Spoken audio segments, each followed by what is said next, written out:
Good afternoon, everyone. I'm Dr. Kevin Pollack. I'm the president at Montgomery County Community College. So welcome. Thank you for your patience. Our speaker just got here, so we're going to catch his breath for a second. I just want to welcome you all here today and thank you for your interest in this really important event. Since its inception, the college has served its students and community with an entrepreneurial spirit, and over the last several years, our Center for Entrepreneurial Studies has really created a great hub for the entrepreneurial activities in our county. Since its inception in 2015, this Accelerator Fund's assisted over a dozen emerging companies, giving them the resources that they need to take steps forward to success. Last year's event had a record 30 applicants, in which 5 companies received funding, and some of them are even here today. And if you go outside the door here, you're going to see a car with a wraparound, and that's one of our winners from last year. So you don't want to listen to me talk. I want to introduce Dean Gayton Giannini, who's going to introduce you to the rest of the afternoon. I just want to come and say hello, welcome, and thank you for your patience.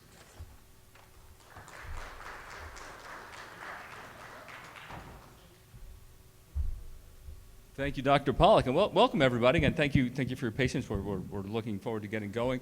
The Karen A. Stout Accelerator Fund's been around for about 3 years now. What we do in this program is we look at businesses that have some kind of impact on the county, and through a grant that we received several years ago, we actually invest in some of these businesses to help them grow and take the next step in what they need to do. One of the businesses that we invested in, a company called Neuroflow, got a small investment from us several years ago and went on to get a $1.4 million in venture capital investment in them, and they're growing like crazy. Another group, as Dr. Pollack talked about, Greg Starr, who's here, joining us here today, his company Carvertise is represented by not only him but a car out in the parking lot, so go check that out. They've got a really unique concept.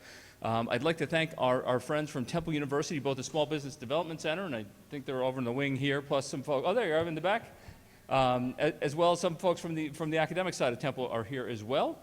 Hello, Mark Trable for Ben Franklin Technology Partners has joined us, and from the county, our County Director of Commerce, Dave Zellers, is here. So we're happy to have everybody here and participating in this. This is our kickoff event. What we normally do for this is at the beginning of the call for proposals, we have this event where we have a keynote speaker, and as of today, people will actually be able to submit their proposals for funding, which will be open until about the end of the calendar year, and then we will actually look at all of the proposals and decide who's going to come back to campus and compete for funding. And normally we bring 5 or 6 companies back, and we do something in a very Shark Tank style. So if anybody was here last year, you remember that. You may have seen Greg up here doing his pitch. You know, it's a lot of fun, but we also learn a lot, and we're able to get some really great companies on the road to success. So we're not here to listen to me talk. We've got a great keynote speaker who I happen to meet through mutual friends. He's in the green room yet. We're making sure he's prepped. He's almost here. All right. So we recognize it's not possible to nurture early-stage entrepreneurs without the support and guidance of successful entrepreneurs who have already navigated the unpredictable waters of starting a business. This afternoon, we're fortunate enough to have one such person with us. Over his career, our speaker, Rich Thompson, helped create over $3 billion, and I'm saying that with a B, dollars in value as CEO of American Italian Pasta Company, the Meow Mix Company, some of you may have heard of them, that jingle I think is his fault, and Fresh Pet, to name just a few. He's got deep operational experience across multiple disciplines, having helped build each of these organizations, including marketing, sales, manufacturing, supply chain, distribution, and innovative infrastructure, and he's supervised the design and construction of 7 manufacturing facilities. We've got a top-notch entrepreneur in our presence, and he's also a really great guy. So I'd like to introduce you to Mr. Rich Thompson.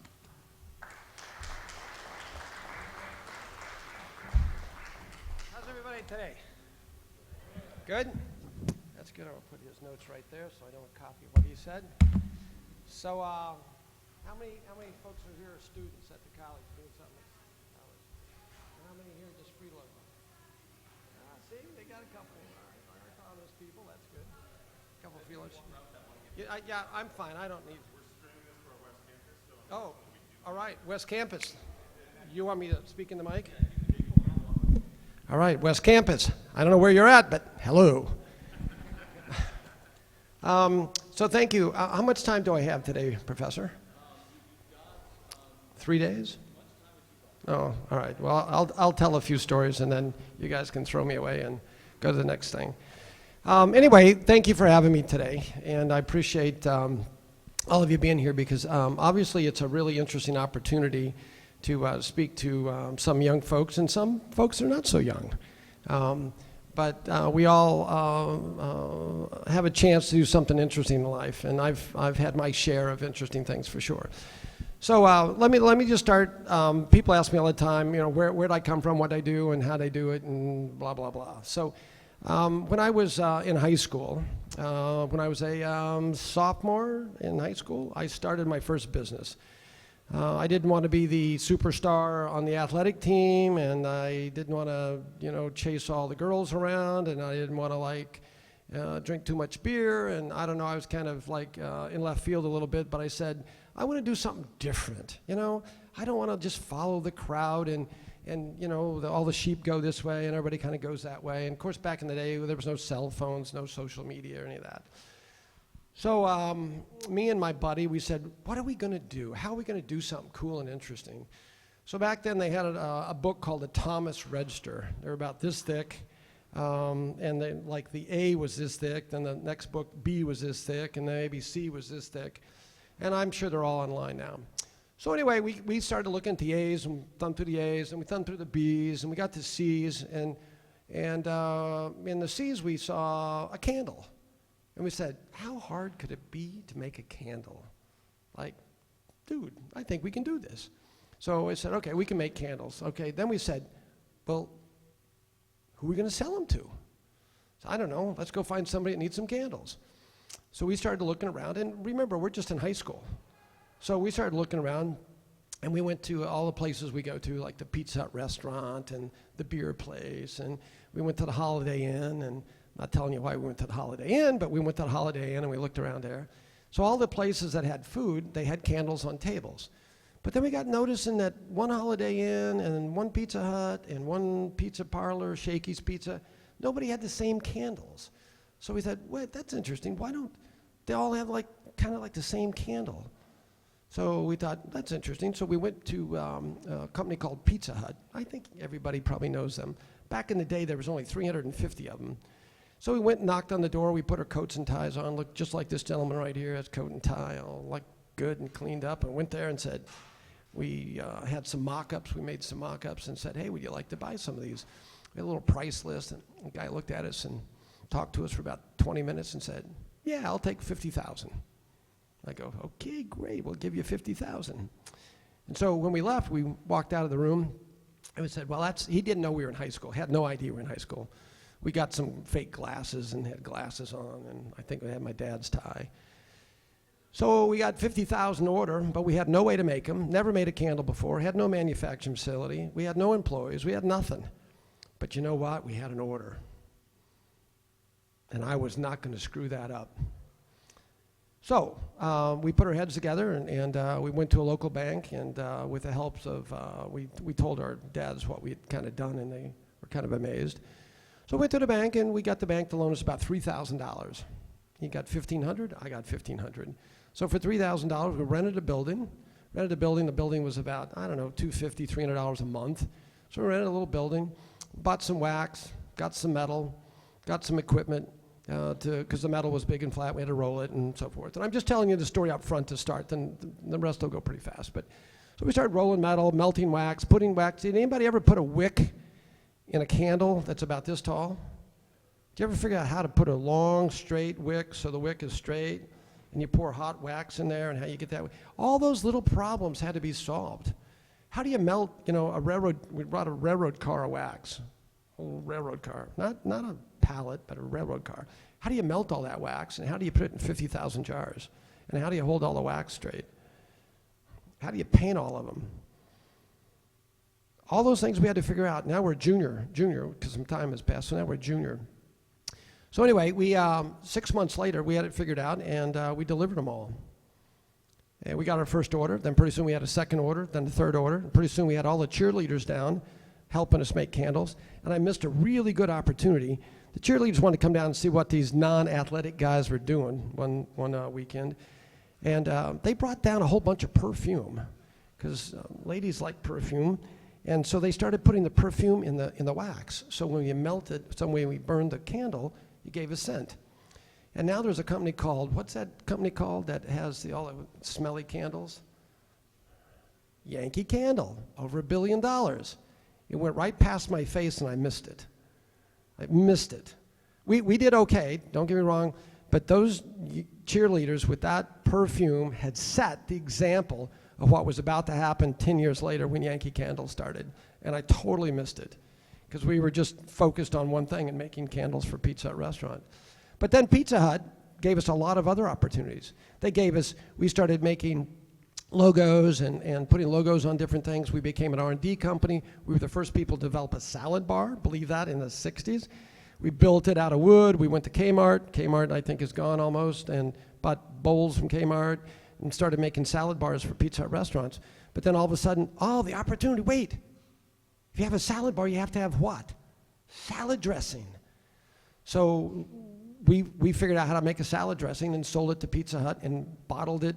And about when we were sophomore in college, anybody here is sophomore in college? Sophomore? So sophomore in college, Pizza Hut said, wait, you guys are too big, you're doing too good, we want to buy your company. So Pizza Hut actually bought the whole business from us. We moved it from Colorado Springs, where we lived, to Wichita, Kansas. Now, when you sell a business, you like to sell it on earnings or revenue. There's different ways to figure out how you want to sell it. But sometimes right now businesses sell for a really high multiple of earnings or sales. And years, like 3 years, 4 years, 5 years, 10 years. We ended up, after I did the calculation years later, we sold for like 2 months' revenue. We still made a lot of money for a bunch of kids in college. But, the Pizza Hut guys took advantage of us and offered us a big number. But one thing they did, they gave me a bunch of Pizza Hut stock at like $3. I kept that stock for years until it got to about $30 or $40, $32, I think. And I sold it. But anyway, the fact is that your age, you can do whatever you want to do. There's nobody, you've got the internet. You've got something called Google. We didn't have any of that. And you guys can absolutely do anything you put your mind to. It doesn't take $1 million or $10 million. You can start with a lot less. It's not 3,000. It might be 30,000 or 300,000, but you can still do it. So from there, I made a few bucks. I decided, well, I want to do another adventure. That was pretty easy. The unfortunate thing that these guys don't like to hear, I dropped out of college because I made some money and I decided to go do something else. And I flipped a coin. I had my pilot's license. I had an airplane. Heads, I was going to Alaska. And tails, I was going to South and Central America. Flipped a coin and went to tails. So I packed up my airplane with all the warm weather stuff instead of the cold weather stuff. And I headed south.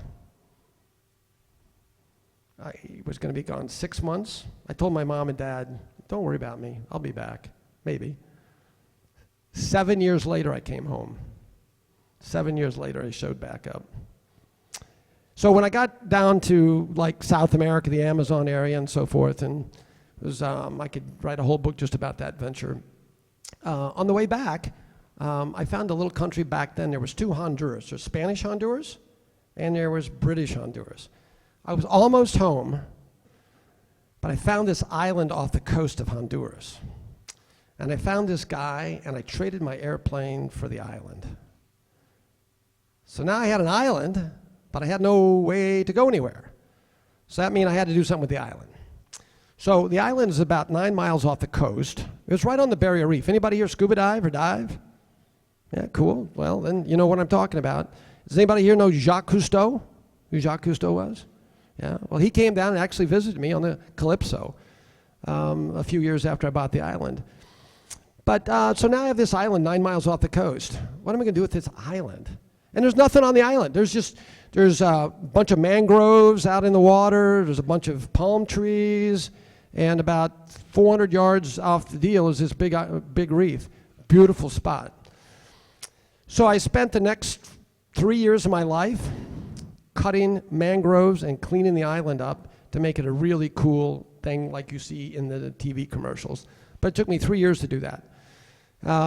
So after 3 years, I built a little resort there. I built 12 bungalows, dive shop, restaurant, diving, fishing, guest, hanging out. And I ran that for a number of years, and it was really, really a cool spot. And I was thinking about just living there the rest of my life, because why not? That's like what the dream about retiring, right? On some Caribbean island and having a little hut, and eating lobster and key lime pie every day, why not? Some guy came along and said, yo, Mr. Thompson, if you can do what you did here out in the middle of nowhere, think what if you go back to America and take those skills and do something in America, you could really probably do something interesting. So he talked me out of living the luxury life, laying on the beach and diving every day, which is like, Anyway, sold the place, came back to Houston, Texas. I got in the real estate business in Houston. So I've never been in real estate in my life. Never sold anything. Anybody here been in real estate? Real estate. See this guy right, suit and tie? I'm telling you, this guy's going somewhere. He knows it. But real estate. This is back in the mid '70s when real estate prices were high and interest rates. You guys won't understand this, but interest rates were 13, 14, 15%. Today they're 5%, and everybody's like, 5%. They were usually like 1%. Now they're 5%. Back in my day, they were like 12. You remember that, right, sir? Yeah? You smiling. You remember that? Yeah. So the interest rates were high.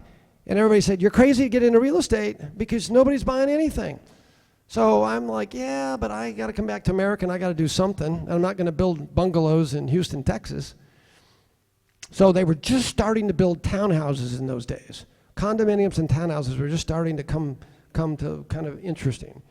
So I said, you know what? I'm going to become a condominium townhouse expert because nobody else is doing it. Everybody else is selling these big houses, small houses, and so forth. So I said, I'll do that. So the first year I got into real estate, the first year in Houston, Texas, which was the second largest real estate market in America. LA was number one then, and Houston was number two, and the oil boom was kind of coming along. And so I was for the Houston Board of Realtors, I was the number one listing broker, or sales agent, and number one sales. So I had both listing and broker the same year, which is totally unheard of. And that's just called hustle. And I came up with an interesting program in order to accomplish that. But my point is that I came back, I had no real college education at the time. I wish I did. I wish I had finished. But it's all about getting out of bed in the morning and saying, I'm going to make something important happen. And if you don't have that, I'm going to make something important happen, you're just going to be another person, right? And that's okay too. That's okay. That's okay. There's nothing wrong with being another person.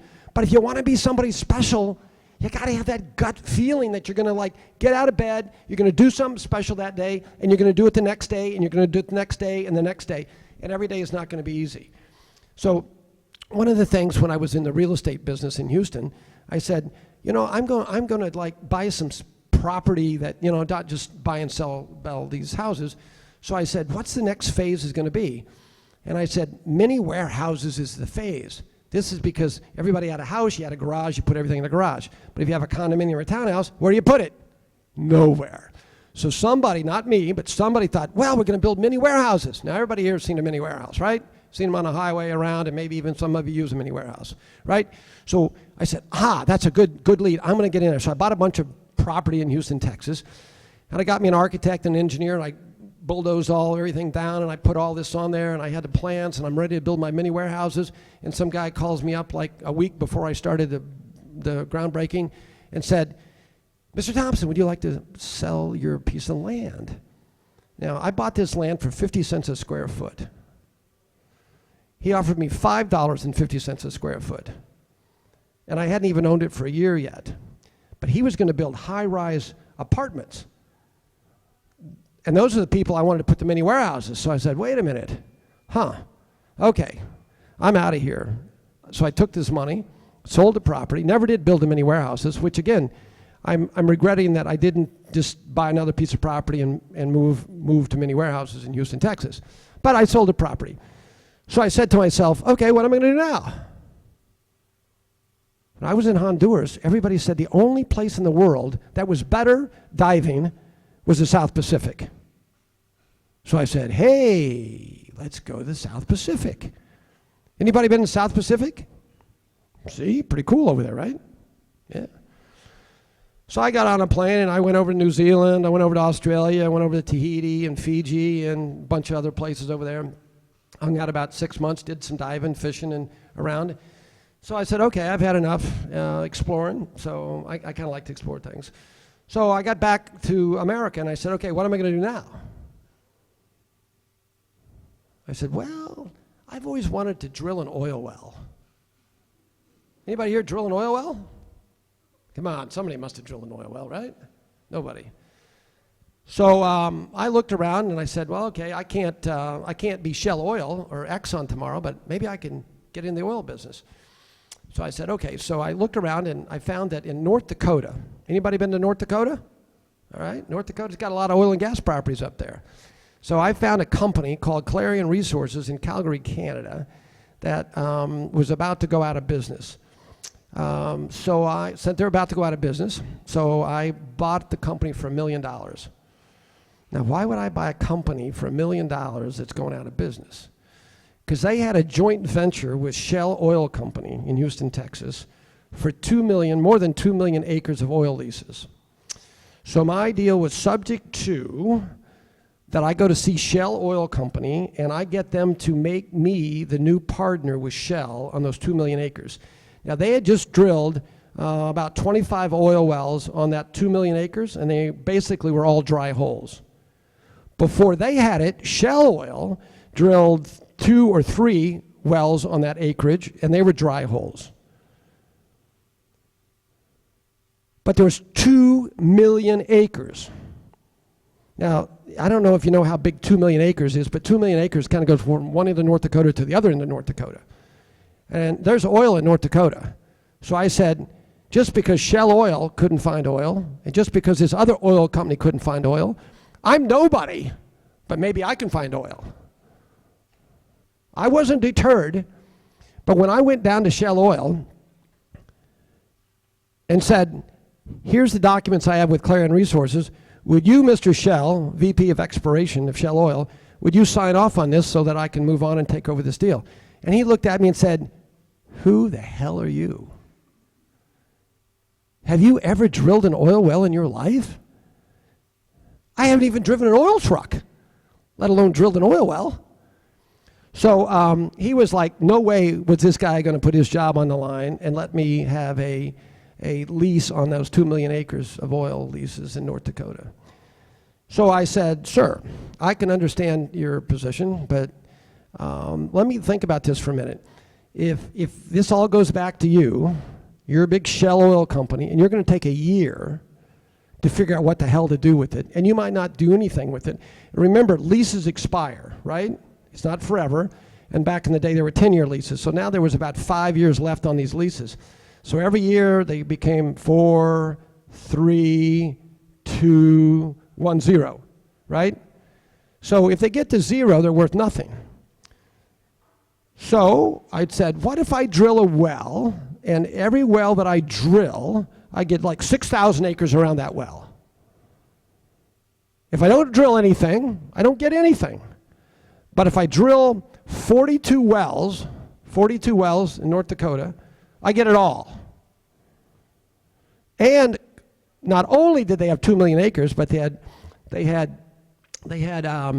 about $50 million worth of seismic data.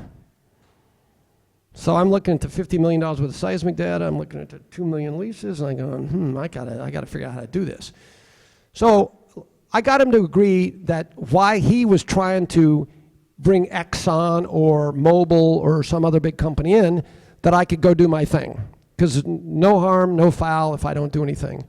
Well, guess what? I drilled all 42 of those wells. We found 3 oil fields that Shell couldn't find and that Clarion Resources couldn't find. And they're still pumping oil in North Dakota today in those fields.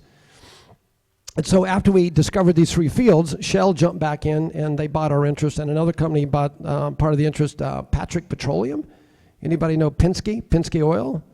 Penske does the race cars at Indianapolis 500. So to this day, I still have lifetime passes to Indy 500 because that was part of the deal I made with Penske. When he bought my interest, I said, by the way, why are you still driving race cars? Can I have lifetime passes? So I went for about 5 years, and after 5 years, I couldn't hear anything. So I quit going to the races, but I still have them. So again, my point is, I've never drilled an oil well in my life. But I convinced the vice president of Shell Oil Company to give me 2 million acres if I performed.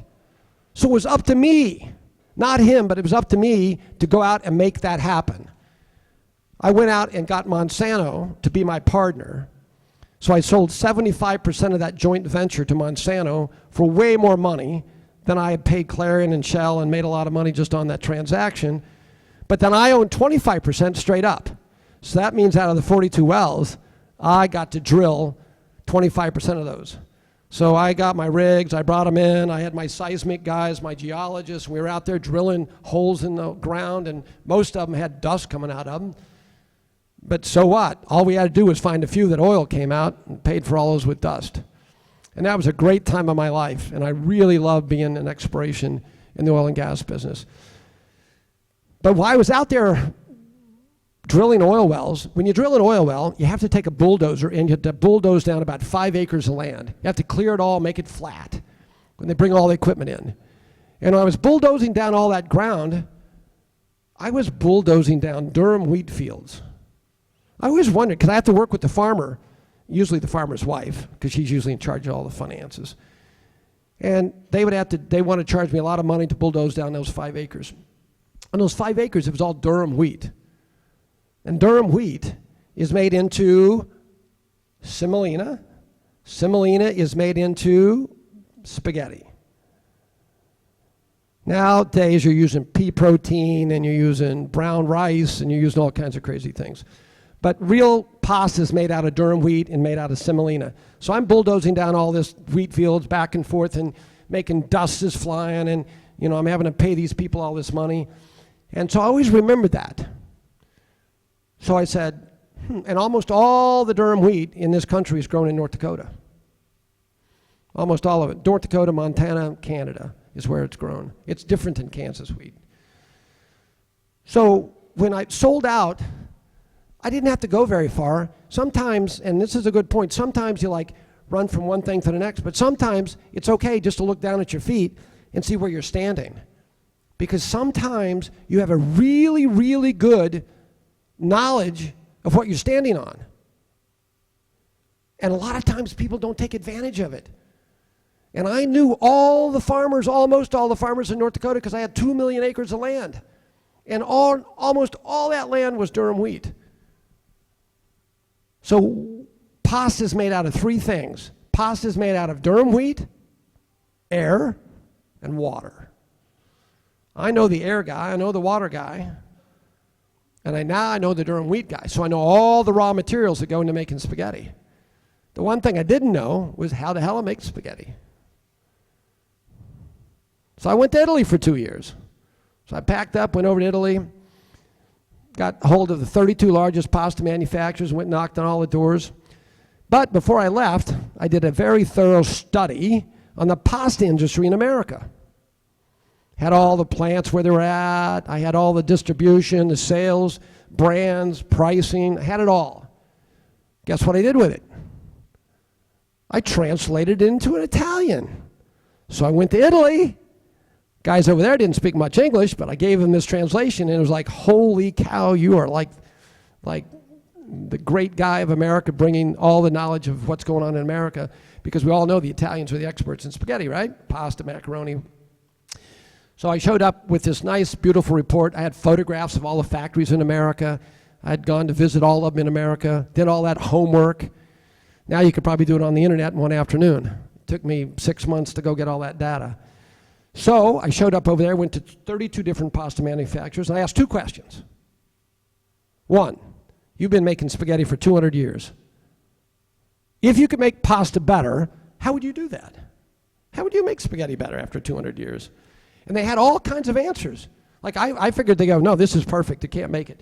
Everybody had an idea how to make better spaghetti. So I had my notepad, I'm writing all the answers down. And then the second question I had, if you can make the better spaghetti and you built a new factory, what would you do different? Because I got to tour all their factories. I said, what would you do different in making this factory? How would you make it better factory, more efficient?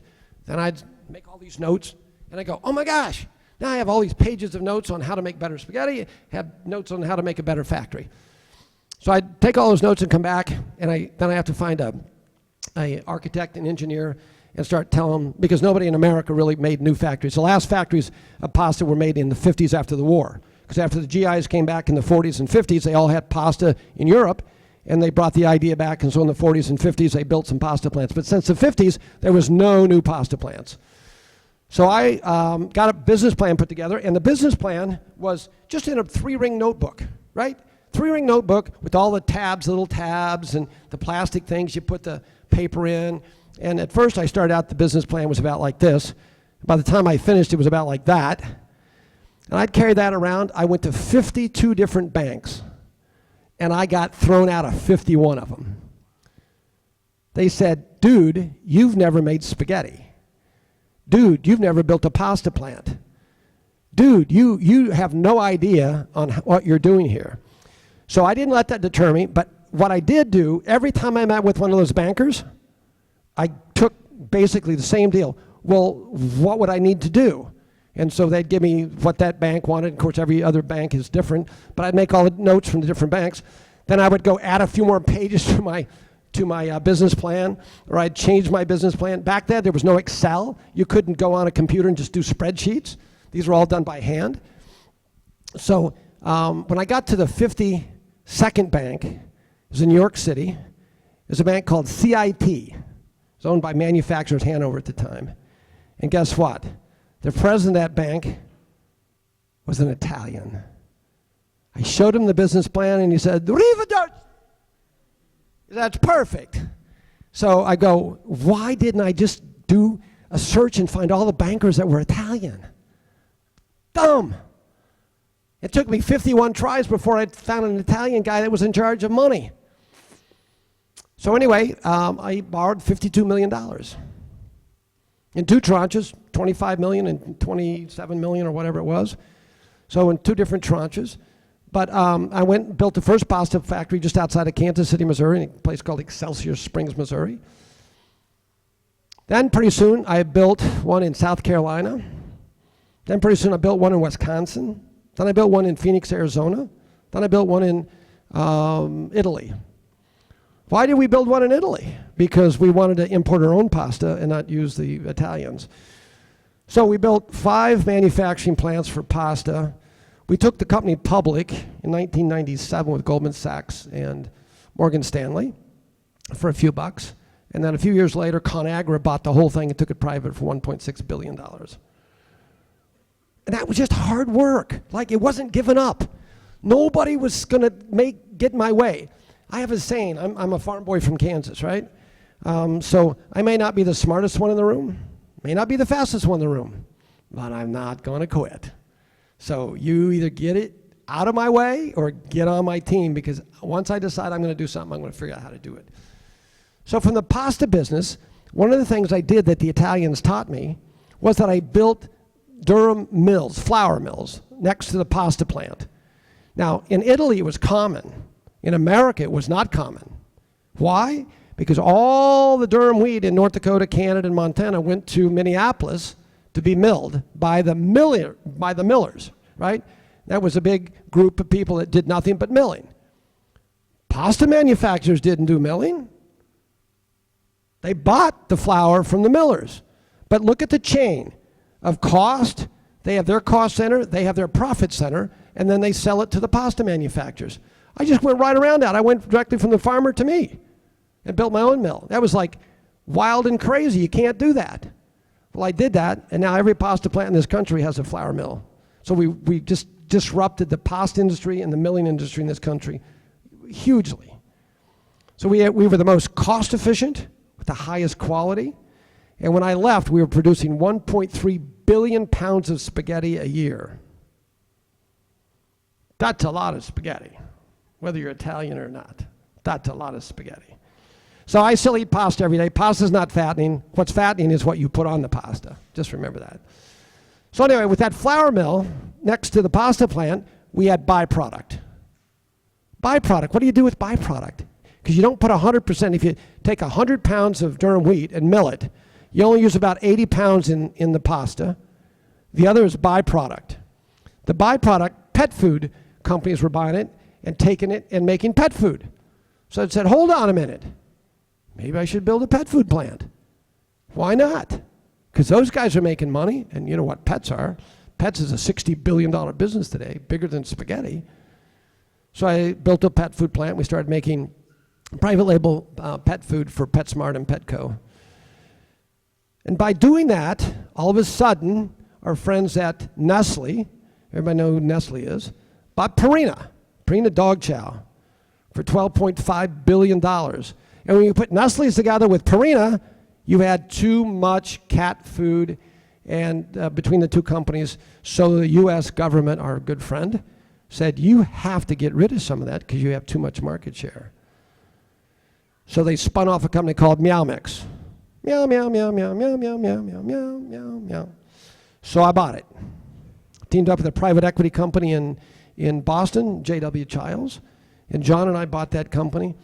And we only had 1 year transition. I never built a pet food plant. We didn't have a pet food plant. And the government says, you can't buy it, Mr. Thompson. Why? Because you don't have any pet food assets. If you buy it, where are you going to make it at? Because Purina's not going to keep making it for you. I said, well, here's the deal. You keep Purina making it for 1 year. Just we'll do an agreement, and Purina has to make it for 1 year. And in 1 year, I'll build me a pet food plant. So I had to go to Washington, D.C., and I had to go to the FTC. There's 8 commissioners. I don't know if there is today, but there's 8 commissioners then. And I had to go see every one of those 8 commissioners separately in their offices. It took about a week to get the appointment to see them all. And I had to go present the same damn thing to all 8 of them. Then all 8 of them had to get together and vote on whether they're going to let me buy the Meow Mix brand of cat food and whether I was capable of building a factory within 12 months. They said yes. So in 9 months, I spent $40 million and built a brand new factory in Decatur, Alabama for pet food that makes 600 tons a year of dry cat food. I had 3 months to spare. So Meow Mix, we owned that for about 5 years. We bought that company for $167 million. And I sold that to Del Monte Foods, you guys know Del Monte, for just under $800 million. So now Smucker owns it, then Smucker is the fortunate owner of Meow Mix today. So we took a brand that was lost. We developed it, we did so many different things. Hold on. Oh, it's my wife. Just kidding. So with the Meow Mix brand, which was a great brand, we did a ton of things with it to make it what it is today. And what a great run, because everybody said you can't buy it because you don't own a factory, you've never been in the pet food business, and there's no way that you're going to be able to take that and save it and grow it, because all the big guys are going to crush you. They're going to keep you off the shelf. Slotting allowances you can't do. You can't do the marketing. I went to Thailand and built a huge factory in Thailand. I didn't build it. I shouldn't say I built it. We worked with a co-packer in Thailand in order to build the Meow Mix cat food brand in Thailand with fresh tuna, and made tuna cups and shipped them over here and turned that into a $100 million piece of business in about 2 years just for Meow Mix. So we got it really innovative with that. But anyway, after Meow Mix, if anybody has ever seen Meow Mix, it's kind of, I say it's like the McDonald's for cats, right? Tastes really good, but maybe not so good for you. But cats loved it because we put all kinds of stuff in there to make it yummy for cats, but not healthy. But about this time, guess what was happening? It was like, oh my gosh, is that the trend for better for you foods? Anybody here eat better for you foods today? Come on now, nobody does? Only one person eats better? Nobody eats better for you foods? Wow, this is not very trendy here. So anyway, better for you foods are trending, and we said, that's interesting. The other interesting fact was, anybody have a dog or a cat? Anybody have pets? Yeah, okay. And dogs and cats were starting to be more like family members. You go from the backyard to in the house, and pretty soon they're sleeping in the bedroom. So it's like, wait, pets are being treated like family, and families are eating better. Maybe we should figure out a pet food company that is better for the pets. So Fresh Pet was started. So a group of Meow Mix executives got together and started Freshpet. I had a non-compete for a couple of years because of the Meow Mix thing, but I certainly helped fund it. Then after a couple of years later, I came in as the CEO and ran it. And so we took in 7 years, in 2007 when we started it, when the group started it, in 7 years, it went from a startup to an IPO on NASDAQ for just under $500 million. Today, if you look at FRP on NASDAQ, is about 1.2 or 1.3 billion today. So again, you can continue to take your expertise and expand. So today, I have a company called Factory. What's Factory? Factory is a company that I started. We raised $250 million. As you get older and wiser and don't screw up too much, it gets easier to raise capital. So we raised $250 million. We started a business called Factory. Factory is because it's an old Bethlehem steel factory building. Factory building number 96 in Bethlehem. It's about 45 minutes from here. Anytime you're over there, you're welcome to be my guest and stop in and see what we've done. But we took this 1940 factory building and we've renovated it and we've turned it into this innovation center for food and beverage companies. And so what we're going to do is that we're going to go out and we're going to invest in some of these better for you brands, and then the company has to go like to college, is that they have to like move into the factory building. We have these shipping containers we've turned into these really cool office spaces and stacked them up and put glass ins on them and so forth. So you move there as like a college student, and then down the building a ways are all the classrooms.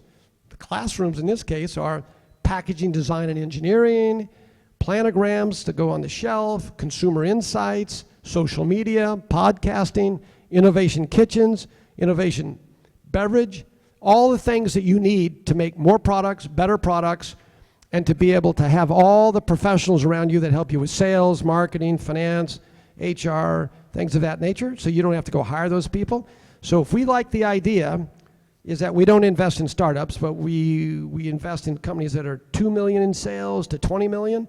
So we like to see somebody go out and make a few mistakes. But what I've done is I've taken all my mistakes, and I've made a lot of them, over the last 40 years, and round up a bunch of really great professionals. We got this great facility, our university, and we put all this together, and so it's a really different concept that has never been done before. Nobody's ever done this. So it was a little difficult to put all this together and get everybody to believe in it. But we've already purchased 4 companies. We just got our CO for the building last week. So we purchased 4 companies over the last several months, and the 4 companies are moving into the building, and we're going to probably have about 15 companies in the building that will be helping, working, growing. And the idea is to grow them up, and we're going to sell them to either private equity firms, or we're going to sell them to venture capital, or we're going to sell them to other CPG companies. So we're not going to own them that long, but we're going to grow them up, and we're going to sell them. We're going to have 3 of these across the U.S. We just purchased one facility, a 40,000 square foot facility outside of Milwaukee, Wisconsin. And we're going to purchase one out in Portland, Oregon somewhere. So we have West Coast, East Coast, and Midwest. So that's what we're working on today, and we're very excited. And this particular project, I think, will be bigger than all 3 of my projects put together, simply because the opportunity and the upside is so much more interesting than what the other ones were single-focused, and we have a multi-level focus on these companies. So now I'll open up the floor, and I'll answer some of your questions. Who's got a question? I can pass the mic around for you. Nobody's got a question. First question. I want to hire you all. I'm sure Professor Gray would love to hear your question. There we go. So you're a very successful guy, and I have a lot of admiration for your hustle, as you said. But I was wondering, like, when you're doing all this, what was your end goal? Like, what were you envisioning at the end? Was it like just money, or was it a particular vision in mind? We got the West Campus folks. Yeah. Thank you. Good question. For me, it was never about money. But one of the things that you have to, it's excellent question. You have to close your eyes and figure out who you want to be when you grow up, right? Do you want to own a Learjet and fly around with your own airplane? Do you want to be an artist and have a studio and do this over here? What do you want to do? And then you got to match what you do in life with what you want to be in life. Because so many times people have a whole different conception. I want to be this, but I only want to do that.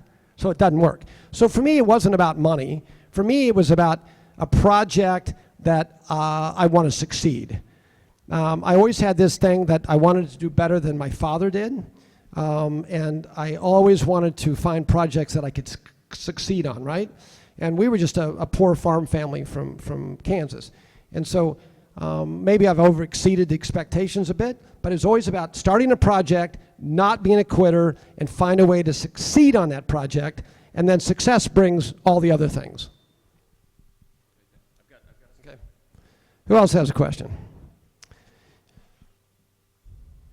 What kept you from just clinging on to that success of one of the ventures? Why did you keep selling and That's another really good question. I could have been the pasta king like the guys in Italy for 200 years in America, have a long beard and be here for 200 years.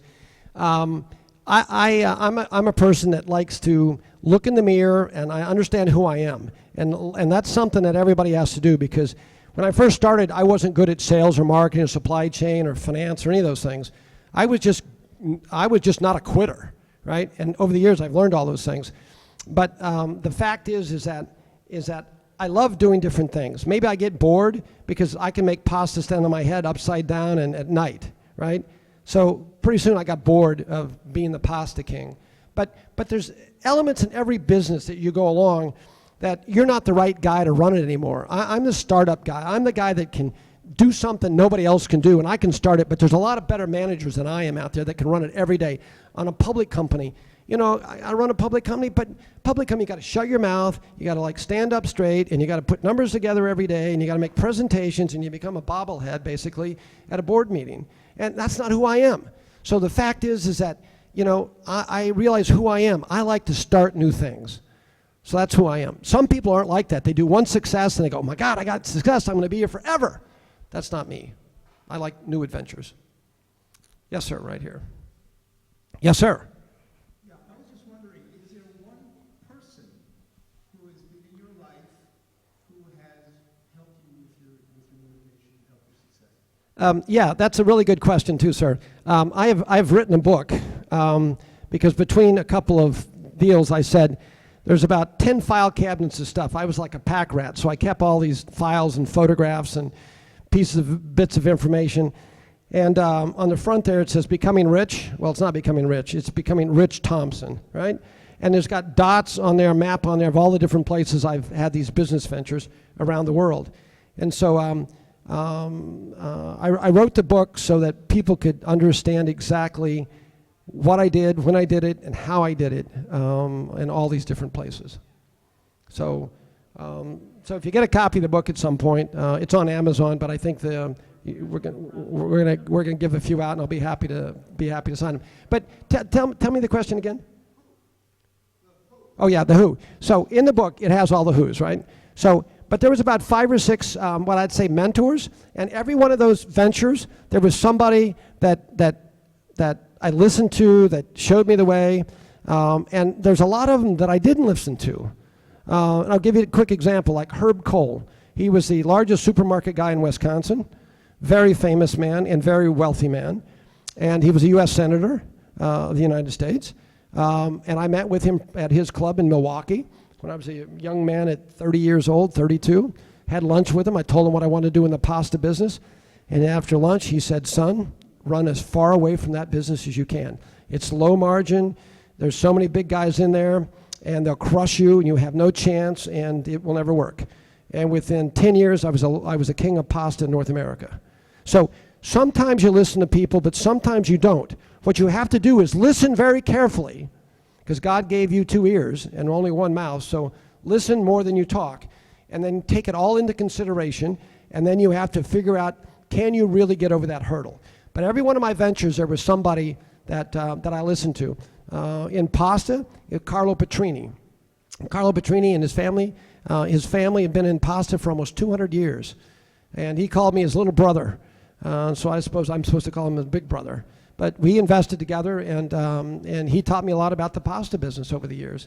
And there's a lot of great stories in the book about him. But yeah, every venture had somebody that I listened to. So I'm afraid I'm down to the last venture, and people are listening to me now. But thanks, that's a good question. Okay, I have 2 questions. Two. I'm from Africa, so I have an accent. Oh, great. I love it. So my first question is, do you think that anybody can be an entrepreneur? No, the answer is absolutely no. And the second question is, like, there is so many people that want to have businesses, but I feel like the missing link is the determination. And I wanted to have my own businesses. I've tried so many times, but I feel like I'm missing the determination. You said one thing, that once you decide to do something, you do it. And I feel like that's the one big thing that entrepreneurs need to have, like that motivation. And how can someone have that motivation if you don't have it Yeah. inside? Well, the motivation, the passion, right? And you're hitting the nail, right with a hammer where it should be, is that everybody can't be an entrepreneur. Now, everybody like to think about it, and everybody sees Michael Dell or, Bill Gates, or go right through the people that have been so successful, right? But being an entrepreneur, I was born an entrepreneur. And there's about 4 types of entrepreneurs. There's a born entrepreneur like me. I don't know any better. And I've learned to take risk, right? And the risk for me, that I'd look at risk for you or somebody else in the audience and say, no way I'm doing that. And I go, I can walk right over that problem. And you're like, it's going to kill me. So I'm a born entrepreneur. I was just born that way. And it's all about risk taking, right? But then there's the ones that they call the college or educated entrepreneurs that go to school and go to classes and have all these meetings, and it can bring it out in you, or you can realize, no, this is really not for me, right? So there's that opportunity that you go to school and you talk about it and learn about it, you try things. And then there's the corporate entrepreneur that's been in corporations for years and says, wait, I can do it better than my corporation's doing that. And they have the idea and they leave and they put some money together and they go do it better. And there's a retired entrepreneur that's all his life he's worked for somebody but always had an idea. And after he's retired, got a few bucks, and mama says, go spend it, then he goes and does his thing. And there's one last one. There's whether it's the dad entrepreneur or the mom entrepreneur, it's the necessity of having something for my kid or my family, or something that says, I'm tired of that not working, and just simply go do it. But they're focused on one little thing. So there's all kinds of entrepreneurs in the world, right? So you don't have to be like me that's hardcore, because I'm a hardcore entrepreneur. I don't know any better. But people like you, I hear all the time, it's this wrestle about the motivation. It's about, I'm afraid to fail. I don't want to fail. My friends will think, but see, in America, it's okay to fail in America. But when you go to other countries around the world and you fail, you're like rejected, like you're a failure. That's not true anymore. Because when you fail, you learn. So don't be afraid to fail. You just have to measure the extent of how you fail so that you don't, so you're not able to get back up. You always have to fail so you can get back up. Just keep thinking about it. Thank you. You can do it. I think you got that smile, you can do it. I think you're there. How about this young man? All right, so obviously you're a very successful person, but one thing I noticed about you is that you are just dressed in brown pants, purple vest, and blue button-down shirt. And I thought of Mark Zuckerberg and Bill Gates dressing very simply, yet there are entrepreneurs who try to get all fancy up, and they don't succeed. Like, I guess my question is, do you believe in the way you dress, the way you present yourself shows who you are?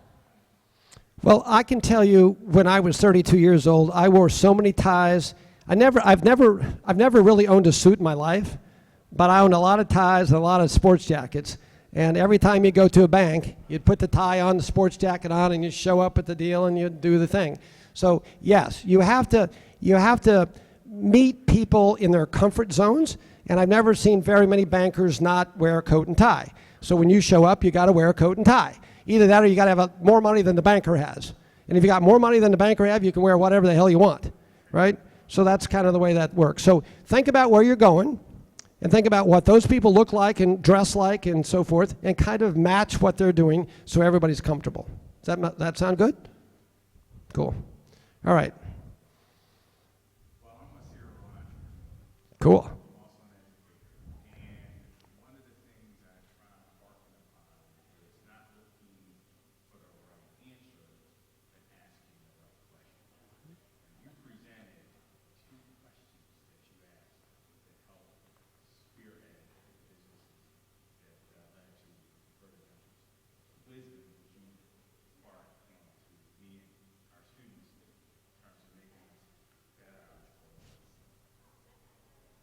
You're asking me what I can pass on to make you better entrepreneurs? Well, get up early and go to bed late. Seriously, is that if you want to, is it everybody's an entrepreneur class here? Everybody in this room want to be an entrepreneur? Raise your hand up if you want to be an entrepreneur. Really, seriously. I mean, come on, raise your hand if you want to be an entrepreneur. I mean, this is not I want to be an entrepreneur. This is I want to be an entrepreneur. Who wants to be an entrepreneur? Let's see it again. Come on. All right, a lot of people here want to be an entrepreneur. Okay, so you gotta like be all in. The one thing I've learned a long time ago, when you say you're going to go over there, and you're not going to endanger yourself, you're not going to endanger your family, is that you say, but I want to go over there. Then what you do is burn the bridge behind you. Because if you've got a bridge behind you that you can go, oh no, I can't do that. I got to go back this way. You know, if you have no bridge behind you, you got to keep going that way. Now you may go over this way a little bit or over this way a little bit, but you're going to get over there. You've cut off the retreat.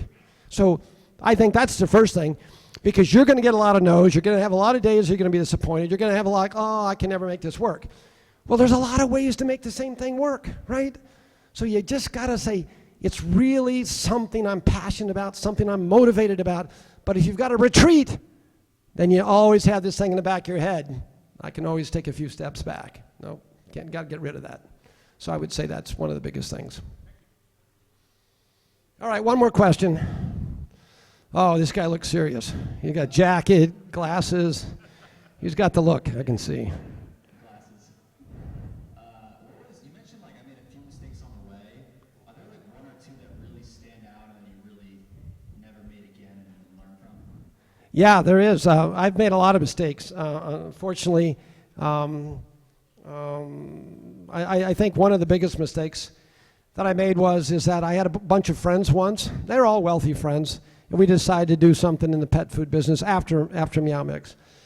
And we said, hey, we're all friends here. Let's all throw some money in. And I don't think there's maybe 10 of us. And we put some money in, a few $1 million. And we said, hey, you know, we'll just, since we're all friends here, if we do something, we got to have 80% of us say yes. That was the biggest mistake I ever made. Because I don't care if you're friends, boyfriends, girlfriends, neighbors, relatives, you'll never get 80% of anybody to agree to anything. That was a huge mistake. Because I thought we were all friends, and I thought, you know, they all did it because of me, so they would just like, whatever I wanted to do it, right? Negative. Somebody's got to be in charge. Somebody's got to have the final decision. And it may be a board of directors, okay, but if you're running a business, someone's got to be the CEO, someone's got to make the decision, and somebody says we're going to do this and move forward. And when you have a group, never work. So that was one of the biggest lessons I learned when I was younger. Be in charge or go home. Anybody else? All right, we'll wrap it up. Thank you very much today. And you have something you want to do with the book?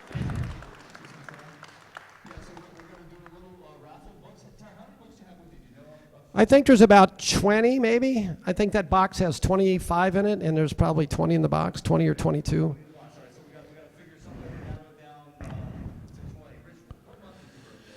My birthday's in July. July, there you go.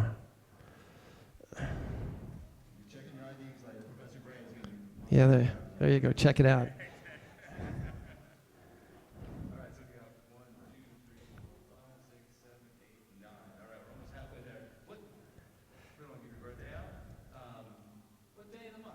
What day? The 18th. July 18th. Come on, somebody's got 18th, right? 1-8. Yeah. Yeah, Professor. Yeah, baby. We got him legally. All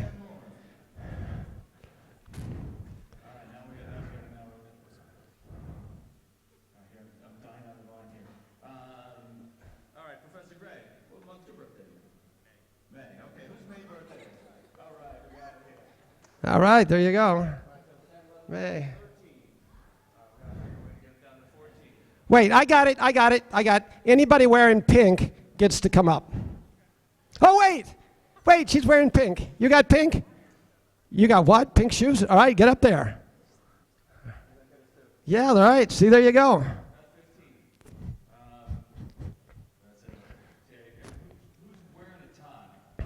Wow. Yeah. He can buy one on Amazon. He looks like he can afford one on Amazon. All right. Do you have a pen? Somebody give me a pen so I can sign these. Who's got a nice felt tip pen? Somebody got a nice felt tip pen? Okay, let's see what we got here. Okay, so what we're going to do is we'll line up. Rich will sign quick. Stick around for a couple minutes just to shake hands. I'll be happy to stick around for a One more time, let's thank Rich Thompson for coming out. This will be available on the Arts and Humanities YouTube channel. I will post it to all my social media outlets for those who follow me. We'll repost it to the BEI Facebook page as well, so we'll get this out there. And I bet you we can convince Diana Marketing to get that posted on the college site. So thank you everybody for coming. I know you enjoyed this. And like it says right there, I had this unique position where it's so rich, and I saw that sign, make your own momentum, and I couldn't think of a better analogy. So now's your time to start. You heard it from the crowd, now it's time to do it for yourself. Thanks, everybody.